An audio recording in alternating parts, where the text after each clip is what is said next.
आज के हमारे मेहमान हैं नागपुरी फिल्म के सुप्रसिद्ध कलाकार इंद्रजीत सिंह जी, जो कि झारखंड के चतरा ज़िले से हैं। इंद्रजीत सिंह एक बहुत ही अच्छे अभिनेता के साथ साथ एक बहुत अच्छे डांसर भी हैं। इन्होंने अपने करियर की शुरुआत 1993 में एक स्टेज प्ले से किया था। कुछ समय पाजेब के साथ काम करने के बाद इन्होंने खुद का नृत्य ताल डांस अकादमी शुरू किया। इंद्रजीत सिंह ने बतौर अभिनेता बॉलीवुड फिल्म कोयलांचल, रांची रोमियो और three sisters and a dream में भी काम किया है।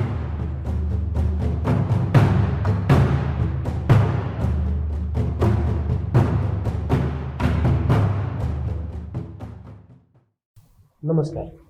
नमस्कार। तो सबसे पहले आप अपना जो बचपन है, जैसे आप झारखंड के एक नक्सली क्षेत्र से बिलोंग करते हैं, चतरा डिस्ट्रिक्ट चतरा, और बचपन से आपका क्या अप्रोच रहा है पढ़ाई के प्रति, कला के प्रति, इसके बारे में बताइए। पढ़ाई के प्रति मैं शुरू से ही अच्छा रहा हूँ। खास करके मेरा मैथ्स और साइंस जो है बहुत अच्छा था जी जी। जिसके चलते हमको डिविजनल लेवल पे स्कॉलरशिप भी मिला है, जिला स्तरीय भी मिला है। और यही कारण था कि मुझे जिला स्कूल में एडमिशन लेने का ये मौका मिला। उस समय भी हमको छात्रवृत्ति मिलती थी। और कला के प्रति जहाँ तक सवाल है तो बचपन से ही है। मैं गांव में होने वाले नाटकों को देखा करता था, खास करके दीपावली के अवसर पे। जी जी, दीपावली, दशहरा, ये सब उस समय हुआ करता था। तो मैं एक भी ऐसा नाटक नहीं होगा जो मेरे मतलब ज्ञान के बाद से वहाँ हुआ हो और मैं उसको मिस कर गया हूँ। मैं बराबर देखता था। शुरू से ही डांस के प्रति भी लगाव था। जी जी, जी। और सच बताए तो सबसे मतलब जो मेरा पहला जो स्टेज ये था वो थिएटर ही था। मतलब मैं ड्रामा ही किया था 1993 में। जी। उसके बाद मुझे लगा कि नहीं, डांस के फील्ड में भी अपना आजमाना चाहिए। जी। और मैं फिर बजाते यहाँ पे आया रांची। अच्छा, तो आप वहाँ से मैट्रिकुलेशन कर लिए, इंटरमीडिएट हो गया, ग्रेजुएशन कर लिए, इसके बाद यहाँ पे आए? हाँ, नहीं, ग्रेजुएशन के बाद नहीं, मैं आफ्टर इंटरमीडिएट। हाँ, मैं जिला स्कूल से ये किया हूँ, मैट्रिकुलेशन है मेरा। और इंटरमीडिएट में संत कोलंबस कॉलेज हजारीबाग से किया हूँ। अच्छा। उसके बाद मतलब 1 साल के बाद एक साल का मेरा थोड़ा गैप भी हुआ। कुछ कारण था, वही गांव में नक्सली गतिविधि और कुछ, तो मैं थोड़ा डिस्टर्ब हुआ था। लेकिन उसके बाद फिर मैं रांची आया। और रांची आया तो इधर मेरा आगे का जो पढ़ाई है वो भी मैं जारी रखा और साथ साथ मैं नृत्य की भी शिक्षा ली। मेरे गुरु प्रकाश सिन्हा, जो आज इसी फील्ड में, पत्रकारिता के ही फील्ड में है, वो दिल्ली में रहते हैं। बहुत मतलब बेहतरीन टीचर थे और उन्होंने मुझे जो सिखाया आज तक वो काम आ रहा है। मैं उनका बहुत शुक्रगुजार हूँ। उसमें यहाँ के नामी ग्रामी संस्थान से मैं जुड़ा, जिसका नाम पाजेब था। बाद में फिर मैं नृत्य ताल डांस अकेडमी अपना जो है सो सेटअप लगाया। तो जब वहाँ से आप यहाँ पे आए और आपने सोचा कि मुझे डांस के फील्ड में अपना करियर बनाना चाहिए, आपने उसकी विशेष शिक्षा भी ली। जी। तो उसके बाद का जो आपका अप्रोच रहा, आप कैसे मतलब उसको आगे बढ़ाए? जैसे मैं जब रांची आया, रांची आने के बाद सबसे पहले तो मैं कोई अच्छा संस्थान ढूंढ रहा था जिससे मैं जुड़ के कुछ सोच कर सकूं या कुछ सीख सकूं जो पहले से मुझे आता था। हाँ, एक चीज़ और है, मुझे गलतफहमी थी कि मैं बहुत अच्छा डांसर हूँ। अच्छा। हाँ, मैं छोटे छोटे स्टेजों पे जहाँ पे भी डांस किया करता था तो वहाँ पे लोग अप्रिसिएट करते थे, तालियां बजती थी, लोग जो है सो कुछ न कुछ उपहार देते थे। मुझे लगता था कि मैं अच्छा डांसर हूँ। लेकिन जब फर्स्ट क्लास में, मतलब जब गया प्रकाश सिन्हा सर का जो क्लास था, मैं जाके बैठ के देख रहा था और उनका जो बताने का तरीका था और लोग जो उसको फॉलो करके और कर रहे थे, मैं देखा, उसके बाद सबसे पहला मेरे अंदर एक ही क्वेश्चन आया, यार तुमको डांस आता है? शायद नहीं। ठीक है ना, आपको बहुत कुछ सीखना है। जी। तो ऐसा होता है कि लोगों को लगता है कि मुझे बहुत कुछ आता है, लेकिन भाई मुझे लगता है कि गुरु की आवश्यकता सभी को है, भले वो शॉर्ट पीरियड के लिए हो या लॉन्ग पीरियड के लिए हो। अभी ऐसे भी बच्चे हैं मेरे पास जो 20-22 साल डांस सीखे हैं और अच्छा कर रहे हैं। और वो समय ऐसा भी था कि मैं 6 महीना किसी गुरु से सीखा और 6 महीने के बाद मैं किसी को सिखाने लगा, स्टेज शोज मिलने लगे। और उसी दरमियान जो है, मैं पहला जो मेरा शो था जो मेरे लिए बड़े स्तर का था, वो था दूरदर्शन। अच्छा। दूरदर्शन में मैं 31st का जो प्रोग्राम होता है उसमें शूट किया as a lead actor, shows किया। हाँ, शो किया। और उसके बाद से फिर यहाँ पे रीजनल एल्बम्स बनने लगे, झारखंड का पहला एल्बम। बिल्कुल, मैं एल्बम पे आऊँगा, क्योंकि आप उस दौर को आपने आगे बढ़ाया जब नागपुरी इंडस्ट्री का मतलब एल्बम का शुरुआत हो रहा था। उस दौर से आप जुड़े और ढेर सारे एल्बम आपने किए हुए हैं। तो बिल्कुल मैं जानना चाहूँगा कि उस दौर में आपने किन किन लोगों के साथ काम किया, उस समय का कैसा मतलब अप्रोच था, लोग मतलब कैसे नागपुरी इंडस्ट्री के जो एल्बम आते थे उसको कितना प्यार देते थे लोग, बहुत चाव से लोग अभी भी उन गानों को सुनते हैं। और अभी भी नागपुरी इंडस्ट्री जाना जाता है तो एल्बम के लिए जाना जाता है। तो बिल्कुल उस दौर के बात को आप बताइए। सबसे पहले तो मैं ये क्लियर करना चाहूँगा कि आपने इससे पहले जो क्वेश्चन पूछे कि लोगों को मतलब कैसे ये करना चाहिए और आप मतलब इस करियर के लिहाज से आप इस फील्ड को चुने और आपको क्या क्या करना पड़ा। तो वही है कि शुरू में लोगों को लगता था कि इस फील्ड में कैरियर नहीं बनाया जा सकता, लेकिन हम लोग कुछ थे 3-4 लोग जो जुनूनी थे यहाँ पे, खासकर मेरे साथ जो है सतीश सहदेव, दिनेश देवा, ठीक है, जय सोनी। हम लोग रात दिन प्रैक्टिस करते थे और एक ही चीज था कि पहले तो अपना नाम कमाओ और उसके बाद फिर इसी को जो है सो कैरियर के रूप में जो है सो ये करो। और लोगों को, वो लोग जो सोचते हैं कि भाई इस फील्ड से कैरियर नहीं बनाया जा सकता, उनको जो है एक तरह का जवाब दो, या फिर लोगों में ये जरूर मतलब ये कर सकते हो कि आप कला के फील्ड से भी अच्छा नाम के साथ पैसा भी कमा सकते हो, अपने कैरियर को बहुत ऊंचाइयों तक भी ले जा सकते हो। तो ये उसमें जुनून था जिसके चलते हम लोग रात दिन मेहनत करते थे। और इसी दरमियान जो है सो आपके दूसरे सवाल का जो एल्बम वाला है, हम लोगों को पहला ऑफर मिला जंगल, जो राजीव सिन्हा सर बना रहे थे। वो एक मतलब यहाँ के नामी गिरामी नागपुरी यहाँ डायरेक्टर है, तो उनका था। और वो हम लोगों को बोले कि भाई आप लोगों को करना है। हम लोगों को एक गाना मिला था, बाकी किसी और लोग मतलब और लोग भी थे जो काम कर रहे थे, ना जूही के दिल दे, उसमें हम लोग 5-7 लड़के थे। और लगातार हम लोग 2-3 दिन रात उसका प्रैक्टिस किए, फिर जाके शूट किए। वो पहला एक्सपीरियंस था एल्बम के रूप। जी, आपने नाम उसका बताया, ना जूही के दिल देवो। हाँ, ना देवो करिश्मा। अच्छा। और वो मेरा पहला है, उसमें मतलब उसके साथ बहुत मतलब ये जुड़ी हुई, वो शुरुआत था, मतलब पहला स्टेप था एल्बम के फील्ड में। और उसके बाद फिर ऐसा भी समय आया कि हम लोगों को कभी भी पीछे मुड़ के नहीं देखना पड़ा। और उस फर्स्ट एल्बम में इतना दर्शकों का प्यार मिला कि मैं मतलब हम लोग जहाँ भी जाते थे ना, तो लोग अरे ये तो उसमें था। जी बिल्कुल, आपने सही कहा कि उस समय के जो गाने थे अभी भी बहुत कर्णप्रिय हैं और लोग बहुत चाव से सुनते हैं। अभी भी आप देहात में चले जाइए, वो सारे गाने बजते हैं। और अभी यूट्यूब का जब अभी जमाना है, हर कोई के हाथ में मोबाइल फोन है, लोग अभी भी उन गानों को सर्च कर रहे हैं और देख रहे हैं, ढेर सारे व्यूज हैं उन सारे गानों पे।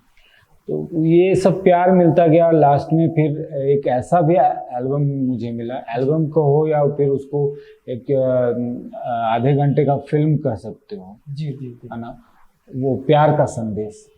उसमें स्टोरी भी था और गाने भी थे, और उसका मैं लीड एक्टर था। बाकी सब में क्या होता था ना कि एक गाना उसको मिला, एक गाना उसको मिला, ऐसे करके हम लोग काम करते थे। लेकिन उसमें सारे गाने मेरे लिए।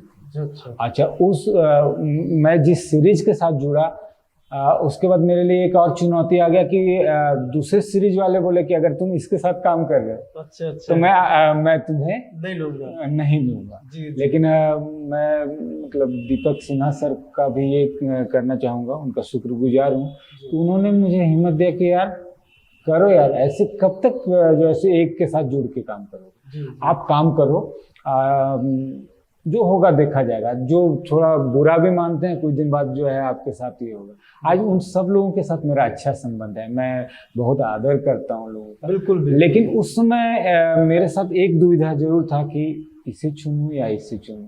एक जगह पे था कि इन फ्यूचर काम मिलेगा, और एक जगह पे अभी मिल रहा है, उसमें भी एज ए लीड एक्टर। वो भी एक तरह का मतलब शॉर्ट फिल्म है जिसमें कि 4-5 गाने भी हैं। जी। ठीक है, तो उसे करना चाहिए या न करना चाहिए। फिर दोस्तों का भी सहयोग मिला, सतीश, दिनेश, ये लोग जो है इनका भरपूर सहयोग रहा कि भाई नहीं करना चाहिए और आप काम करो। अभी भी वो लोग लगातार अच्छे जाने पहचाने नाम है और बहुत अच्छे वर्क कर रहे हैं, बहुत अच्छा कर रहे हैं। और यही सब जगह था। फिर साथ में दूरदर्शन में मैं काम करता रहा। दूरदर्शन में मैं एक वनपत्रा नाम का जो है नृत्य नाटिका किया था। जी। आपको बिलीव नहीं होगा उस समय। तो ये जो, सॉरी मैं आपको इंटरप्ट कर रहा हूँ, ये जो फेज है कि आप एल्बम से दूरदर्शन की तरफ, एक्टिंग की तरफ मुड़ रहे थे, ये जो अभिनय का बात है वो आप मतलब किस तरह का अप्रोच लगाए कि डांस से एक्टिंग की तरफ चले गए? क्योंकि अब तक तो आपने ढेर सारे फिल्मों में काम किया है, बॉलीवुड नागपुरी फिल्मों में काम किया है, ढेर सारे आपने एड फिल्म्स में काम किया है। तो मैं ये जानना चाहूँगा कि आपका जो जर्नी है वो कैसे शिफ्ट हुआ डांस से सीधे एक्टिंग की तरफ? देखिए, हम लोग डांसर थे। जी बिल्कुल। हाँ, यही कारण था कि हम लोगों को एल्बमों में काम मिलता था। और अगर आप एल्बम में काम कर रहे हैं, किसी सॉन्ग पे काम कर रहे हैं, तो निश्चित है कि आपको जो है एक्टिंग भी करना होगा, डांस भी करना होगा। जी है ना? और ये दोनों चीज मतलब हर चीज का उसमें ये चाहिए, परफेक्शन चाहिए। तो निश्चित है कि आपका जो है सो अगर आप डांस कर रहे हैं तो आप एक्ट के प्रति भी, जो एक्टिंग के प्रति भी आपका झुकाव होगा। और मैं शुरू में ही बताया कि मैं 1993 से थिएटर मतलब ड्रामा करता था। तो आप थिएटर नहीं कर, किसी बड़े संस्थान से तो नहीं जुड़ा हुआ था, ड्रामा करता था। तो एक्टिंग के तरफ मेरा जुड़ाव तो था, बस था एक सही समय का इंतजार कि भाई जब भी मौका मिलेगा तो मैं फिर स्विच करूँगा। और धीरे धीरे एल्बमों का जब देखा कि मार्केट में जो है दौर थोड़ा सा डाउन जाने लगा, जब सीडी जमाना जाने लगा, तो उस समय मुझे मतलब एक्टिंग के फील्ड में स्विच करना ज़्यादा मतलब अच्छा समय लगा। और मैं फिर किया, और मैं पहला बॉलीवुड मूवी जो है कोयलांचल किया। सुनील शेट्टी के साथ मैं लाइन प्रोडक्शन के साथ भी जुड़ा। मेरी मिसेज को भी उसमें काम मिला। उसमें मेरी शादी नहीं हुई थी, लेकिन वो हमसे उस दरमियान वो काम कर रहे हैं। हाँ, वो उसमें काम की और वो उसमें दिखी। जी। ठीक है ना। और वहाँ से मेरा बॉलीवुड का जर्नी शुरू हुआ। लोकल फिल्मों में मैं काम किया, मतलब उससे पहले भी बहुत सारे फिल्मों में काम किया, जिसमें आवारा तोरे प्यार में है, और जो यहाँ पे बनने वाले थे, यहाँ पे नागपुरी थे। और इसी बीच में मुझे भोजपुरी एल्बमों का भी जो है ऑफर मिला, जो वेब के लिए और टी सीरीज के लिए था। पवन सिंह और वो उस समय के एक सिंगर थे जिनका बहुत टॉप पे जा रहा था, क्या नाम था, छोट छोट घगरा करके गाना गाए थे। अच्छा। वो तो उनके एल्बमों में मुझे काम मिला। ठीक है। और उधर मैं एल्बमों में भी काम कर रहा था, साथ साथ में जो है सो इधर रीजनल फिल्मों में भी काम कर रहा था। और 13 के बाद से बॉलीवुड के लिए काम करना शुरू किया, और अभी तक जो है कम से कम 12-13 फिल्में हैं। किसी में जो है लाइन प्रोडक्शन से किसी के साथ जुड़ा, या फिर किसी में जो है सो एज ए एक्टर जुड़ा। मतलब किसी न किसी तरह से जुड़ के मैं काम किया। बिल्कुल। अभी आपने डिस्कस किया कि आप कोयलांचल फिल्म आपकी बॉलीवुड की पहली फिल्म है और उसमें आप नमिता मैम से मिले। नहीं, यदि मैं नाम नहीं बोल रहा हूँ, नहीं, सॉरी। हाँ, नमिता मैम से मैं 2003 में ही मिला था। जी जी। नमिता मैम मेरे साथ दूरदर्शन में मेरे अपोजिट में हीरोइन थी। अच्छा अच्छा। हाँ, मेरे साथ तो मैं एक गाना बिल्कुल की यही थी। जानना चाहूंगा कि अभी वो आपके जीवन संगनी है जी।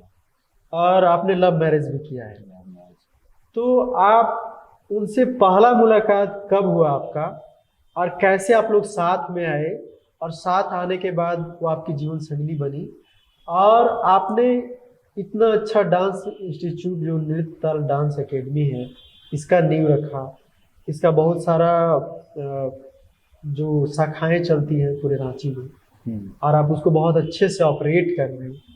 तो इन सब चीज़ों को मैं जानना चाहूँगा कि उनसे मुलाकात, पहला मुलाकात आपका कब हुआ और कैसे आप यहाँ तक पहुँचे। बात 2003 की है जी।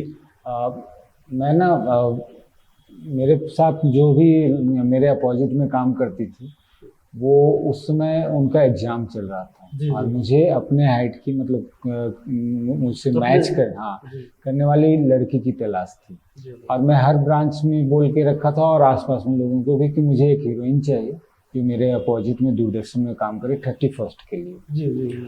और मैं ढूंढ रहा था, इसी बीच में एक मतलब एक हॉस्पिटल वाला प्रॉब्लम से भी गुजरा था। मेरा एक अजीज दोस्त सतीश साहदेव के पिताजी का उसमें दोनों किडनी खराब था और मैं उधर भी गया हुआ था, फिर उनका डेथ भी हो गया इस बीच में।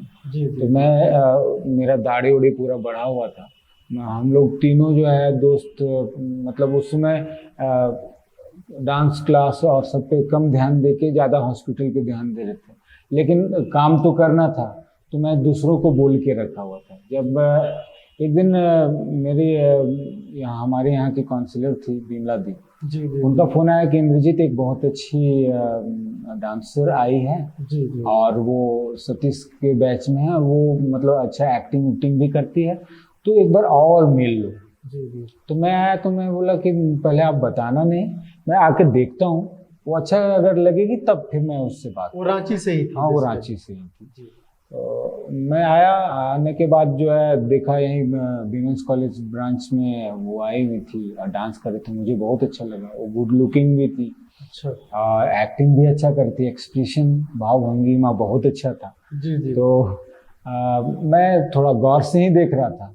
अच्छा, वो लड़की, बाकी लड़कियां तो जानती थी लेकिन वो नहीं थी, तो मेरे लिए मतलब वो मेरा इस तरह से देखना, उसको लग रहा था कि कोई अजीब टाइप का लड़का आ गया, दाढ़ी बढ़ा हुआ है और वो जरूर जो है मतलब गुंडा टाइप का लड़का है, जी, जी। मतलब वो अनईजी फील कर रही थी। अच्छा। और वो अपने दोस्तों से बोल भी रही थी, ये बाद में हमसे शेयर की, पहले तो नहीं। जी, जी, लेकिन जी। वो तो उसके लिए बहुत ये हो रहा था। फिर बाद में मैं बताया कि भाई मैं इस कारण से देख रहा था और मैं चाहता हूँ कि मेरे अपोजिट में काम करो। तो बोले कि मैं एक बार पापा जी से बात करूँगी उसके बाद ही। जी जी जी। और वो फिर एक दिन के बाद फिर उसने बोला कि हाँ मैं काम करना चाहती हूँ। तो इस तरह से उनका मेरे ये में आया। वो फर्स्ट टाइम जब मिली तो मेरे अपोजिट में एज ए हीरोइन ही काम की। अच्छा। और उस दिन से बहुत सारे एल्बमों में भी हमने काम किया, दूरदर्शन के बहुत सारे ये में किया। मैं आपको बता रहा था बनपत्रा के बारे में जी। उसको नेशनल अवार्ड मिला है, हाँ। ठीक है, दूरदर्शन की तरफ से हमारा वो नृत्य नाटिका। और उसमें मैं लीड कर रहा था, मेरे अपोजिट में नमिता जी, जी जी। ठीक है। तो ऐसी जर्नी हमारा शुरू हुआ। फिर 2009 तक हम लोग प्रोजेक्ट से जुड़े रहे। 2009 में कुछ ऐसे आए, मतलब वो समय था, कुछ बदलाव का समय था एक तरह से आपको। जी। उस बीच में मैं पढ़ाई भी जारी रखा, मैं ग्रेजुएशन किया, ज्योग्राफी से मेरा प्रतिष्ठा है। जी जी। और फिर मैंने जर्नलिज्म किया जी। रांची यूनिवर्सिटी से, 2009 में पास आउट हुआ। जी। 2008 में 9 में रिजल्ट आया था, जी। ठीक है। और उसके बाद 2009 में ही ऐसा चेंजेस आया कि हमको एक अलग नृत्य ताल डांस एकेडमी के नाम से जो है इंस्टीट्यूशन खोलना पड़ा। मैं बिल्कुल भी तैयार नहीं था, लेकिन कुछ ऐसे। तब तक आपकी शादी हो चुकी थी? नहीं, मैं 2014 में किया। अच्छा, 2004 तो नृत्य ताल खोलने से पहले मतलब एक दिन पहले मैं सोच रहा था मैं मुंबई शिफ्ट हो जाऊंगा, वहीं पे अब स्ट्रगल करूंगा। मैं रांची में नहीं रहूंगा। मतलब आपका भी मुंबई जाने का सपना रहा है? पूरा सपना था, और मैं मेरे पास उसमें कुछ पैसा भी था कि मैं जाके वहाँ रह सकता था, स्ट्रगल कर सकता था। लेकिन कुछ ऐसा हुआ कि एक चैलेंज के तौर पे हमको लेना पड़ा कि नहीं, इंस्टीट्यूशन खोलना ही खोलना है। और मैं खोला, और भगवान के दया से मेरा इंस्टीट्यूशन जो है ना, मतलब छात्रों का तो खैर इतना ही हो जाता था कि भीड़ हो जाता था कि एक एक बैच, हमको कई बैचेस जो है सो बनाने पड़े, और मेरा ब्रांचेस भी बढ़ता गया। लास्ट में 6 ब्रांचेस हुए। जी जी जी। और मैं हमारे बच्चे इस बीच में कोई डीआईडी में गए, कोई डांस प्लस में गए, बूगी वूगी में भी बच्चे गए जी हैं। जी जी। डांस बांग्ला डांस में गए, और बड़े बड़े शोज में। मेरा एक स्टूडेंट है जो कि इंडियाज बेस्ट ड्रामेबाज में भी गया। जी जी जी। वो एक्टिंग किया, और लोग एकदम उसका नाम जो है सो आप लोग सब जानते होंगे, प्रीतजोत सिंह। जी जी। सरदार बच्चा। जी जी। और वो बिग बॉस में भी गया। तो ये ऊपर वाला का नहीं, बिल्कुल। और ये जो डांस एकेडमी है, इसका बहुत अच्छा मतलब अप्रोच रहा है यहाँ के बच्चों को निखारने में। वो बहुत सारे शोज में बहुत अच्छा कर रहे हैं। आप भी ढेर सारे शोज को जज करते हैं, आपको बहुत जगह बुलाया जाता है। मैं ये आपसे जानना चाहूँगा कि ये जो डांस एकेडमी है, तो आप बच्चों को एक नया अप्रोच के साथ, जैसे वो आ रहे हैं, सीख रहे हैं, आप उनको प्लेटफॉर्म भी उपलब्ध करा रहे हैं, तो वो आगे बढ़ सके। जो निर्धन छात्र हैं, उनको इंटरेस्ट है इस फील्ड में कि हम भी डांस में कुछ करें, तो उनके लिए आप क्या कहना चाहेंगे और क्या अप्रोच रखते हैं, इस बात को बताइए। मेरा मतलब उन बच्चों के लिए जो निर्धन रहे हैं, अगर मुझे पता चल गया जी, तो बहुत ऐसे बच्चे हैं जो एग्जाम्पल के रूप में अभी भी मेरे इंस्टीट्यूशन में मौजूद हैं, जिनको मैं मुफ्त की शिक्षा देता हूँ। जी जी। और मैं कोशिश करता हूँ, मैं मोटिवेट भी करता हूँ कि आप जो है सो ऐसा करो कि कल गए जो है आप भी कुछ वैसे बच्चों को मदद कर सको जो डांस के लिए किसी भी इंस्टीट्यूशन का जो फी होता है वो अफोर्ड नहीं कर पाते हैं, और वैसे लोगों को आप सहयोग करो, और वो भी जो है सो बड़े बड़े प्लेटफॉर्म पे तक जाएं। और इसके लिए मैं शुरू से ही काम करता रहा हूँ, जब से मेरा अपना एकेडमी रहा है।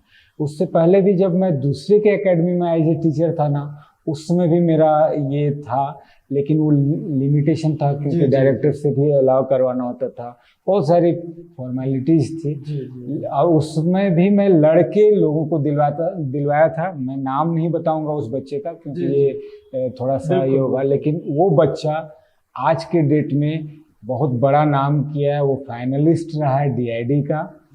और मतलब उसके साथ एक और लड़की थी जो कि मतलब विनर उसमें रही थी। लेकिन जिस बच्चे को हम लोग मदद किए थे उसमें मेरे साथ सतीश भी था। हम लोग दोनों मिलके कि भाई नहीं, इसको मुफ्त में सिखाना है, और वो लड़का अच्छा किया। और आज के डेट में उसका इंस्टीट्यूशन मतलब मुंबई में ही है। बिल्कुल, मैं नाम नहीं बताऊंगा क्योंकि ऐसे बताता तो ठीक था, लेकिन अभी नहीं बताऊंगा कि भाई वो लड़का कौन हो। जी जी जी, ठीक है। अब मैं आपसे जानना चाहूँगा कि अभी का जो दौर है, अभी जो फिल्में बन रही हैं नागपुरी में, क्योंकि बेसिकली जो झारखंड में जो फिल्में बन रही हैं वो नागपुरी फिल्में बन रही हैं, और बॉलीवुड से भी बहुत सारी फिल्में बन रही हैं, लेकिन यहाँ के कलाकारों को उस तरीके से प्राथमिकता नहीं दिया जाता है। तो मैं आपका इस मुद्दे पे एक बात जानना चाहूँगा कि नागपुरी फिल्म इंडस्ट्री का विकास कैसे हो, जब यहाँ के लोगों को काम नहीं मिलेगा, यहाँ के कलाकार नहीं दिखेंगे फिल्मों में, उनको एक्सपोजर नहीं मिलेगा, तो उनका विकास कैसे होगा? सबसे पहले तो मैं ये क्लियर करना चाहता हूँ कि नागपुरी फिल्म के विकास के लिए हमें नागपुरी लैंग्वेज में काम करना होगा, या फिर यहाँ का जो भी रीजनल लैंग्वेज है जी, उसमें जैसे हम लोग शुरू से लगे हुए हैं, लेकिन हमारा वो अप्रोच हो सकता है कि एडिक्वेट नहीं है, इसीलिए आज तक हम लोग बहुत अच्छा काम नहीं कर पाए। हमें तकनीकी विकास के ये पे भी ध्यान देना होगा। हमारा मेहनत जो है सो नो डाउट पहले से और बढ़ा ही है, कम तो नहीं है। और कलाकारों का जो आर्थिक स्थिति है उसको जो है सो सुदृढ़ करने के लिए हम अच्छी फिल्में बनाएंगे, तब तो हमारा जो है सो मतलब हमारे कलाकारों को भी अच्छा पैसा मिलेगा। अब रहा बात कि यहाँ के कलाकारों को बॉलीवुड फिल्मों में या किसी अन्य भाषा जो यहाँ से बाहर के भाषा के फिल्मों में काम मिले, तो उसके लिए तो सबसे पहले तो हमको अपना पोटेंशियल दिखाना होगा कि हमारे अंदर वो मतलब वो नहीं, बिल्कुल आप ये बात सही बोल रहे हैं कि पोटेंशियल दिखाना होगा, और यहाँ के कलाकार में पोटेंशियल है भी है। लेकिन होता ऐसा है कि बाहर से लोग जब यहाँ पे फिल्म बनाने आते हैं तो सारे टेक्नीशियन जो भी कलाकार हैं, अच्छे अच्छे लीड रोल्स वो बाहर वाले लोग को मिलते हैं। यहाँ पे सिर्फ वो आते हैं, इंफ्रास्ट्रक्चर को यूज करते हैं और चले जाते हैं। इवन जो गवर्नमेंट का जो फिल्म पॉलिसी है ये भी इसी ओर इशारा करती है कि जो भी 2-3 फिल्में बनी, बेगम जान से लेकर के जो भी अनुपम खेर का जो रांची डायरीज फिल्म आई, ये सब सारे फिल्मों को आप देखिए तो यहाँ के कलाकार नगण्य मात्र हैं उसमें। हाँ, या तो इस बात पे आप क्या कहना चाहेंगे? देखिए, यहाँ के कलाकारों को तो काम मिलना ही चाहिए, हर जगह पे है। आप मराठी ये में भी देख लीजिए, मतलब महाराष्ट्र में भी देख लीजिए, या फिर और सारे जगहों पे जहाँ पे अगर आपको सब्सिडी दी जाती है या आपको बुलाया जाता है तो वहाँ के कलाकारों के लिए भी एक जगह रखा है, स्थान निश्चित किया जाता है कि इतना % कलाकार यहाँ के काम करेंगे। यहाँ पे ऐसी कोई भी बाध्यता नहीं है बॉलीवुड से जो भी बनाने के लिए आते हैं। तो सबसे पहले तो हमारे यहाँ का जो भी है, सरकार भी और हमारा जो एसोसिएशन है यहाँ पे जो भी काम कर रहे हैं, उनको इस चीज़ के लिए जो है पहले तो सुनिश्चित करना होगा कि यहाँ जितनी भी फिल्में बनती हैं यहाँ के कलाकारों को इतना % यहाँ के कलाकारों को आपको लेना ही पड़ेगा। और कलाकारों की गिनती से मतलब जैसे यहाँ पे काम दे रहा हूँ और उसके नाम पे जो है क्राउड में खड़ा कर दिया या फीचर्ड आर्टिस्ट बना दिया, ये नहीं करके कुछ लीड आर्टिस्ट और ये मतलब अच्छा रोल मिले जिससे रिकॉग्निशन भी हो नेशनल स्तर पे, इंटरनेशनल स्तर पे। क्योंकि बॉलीवुड में अभी नेशनल तो नहीं, इंटरनेशनल स्तर पे भी मतलब फिल्में बनती है और प्रदर्शित की जाती है। तो ये बहुत जरूरी है। मैं कभी नहीं कहता कि यहाँ के कलाकारों में जो है पोटेंशियल की कमी है, लेकिन वही है ना, मतलब यहाँ के लोगों का भी उनको ये नहीं मिलता, मतलब सहयोग नहीं मिलता। एक फिल्म आ रही है, वो आ रही है तो निश्चित है कि उसका line production, local line production यहाँ का होगा, उसका यहाँ पे ऑडिशन भी होगा, या यहाँ का बहुत सारा चीज, यहाँ के संसाधनों का उपयोग भी सारा कुछ होता है। लेकिन यहाँ के कुछ लोगों के कारण उनके मतलब ये होता है ना कि वो बॉलीवुड वाले आते हैं तो फिर वो बॉलीवुड वालों के साथ वो मुंबईया हो जाते हैं और फिर यहाँ के कलाकारों को इग्नोर करते हैं। इस चीज से बचना होगा। हम किसी का भी नाम नहीं लेंगे, लेकिन अगर यहाँ के कलाकारों का उत्थान होगा तभी यहाँ का इंडस्ट्री का भी उत्थान होगा। और इसके लिए जो यहाँ के जो संगठन हैं, 3-4 संगठन बने हुए हैं जो कि काम भी कर रहे हैं, लेकिन क्या वो अप टू मार्क है? नहीं। हमें बाध्य करना होगा, बाहर से आने वाले जितने भी फिल्म मेकर्स हैं उनको बाध्य करना होगा कि आपको यहाँ के कलाकारों को लेना ही पड़ेगा। और इसमें सरकार का सहयोग चाहिए, चाहे वो अनुदान से हो, हाँ, चाहे उनको मतलब किसी तरह से भी प्रोत्साहन राशि देकर यहाँ के कलाकारों को, यहाँ के फिल्म मेकर्स को मतलब प्रोत्साहित करें, है ना, जिससे इनका जीविका भी चलता रहे, हाँ, और साथ में जो है मतलब इनको काम भी मिले। पर फिर भी मैं कहता हूँ कि ये सब तो ठीक है, कलाकार काम करते रहेंगे, उनका एक्सपीरियंस बढ़ते रहेगा, पर नागपुरी इंडस्ट्री को बढ़ाने के लिए हमको नागपुरी में काम करना होगा। बिल्कुल बिल्कुल, यहाँ की रीजनल फिल्में आगे बढ़े, इसके लिए हमको रीजनल लैंग्वेज में काम करना होगा, उसको आगे बढ़ाना होगा। बहुत बहुत धन्यवाद इंद्रजीत सिंह जी, आप मेरे साथ इतना समय दिए, अच्छे बात किए और हम लोग बहुत चीज़ों को जाने समझे। बहुत बहुत धन्यवाद।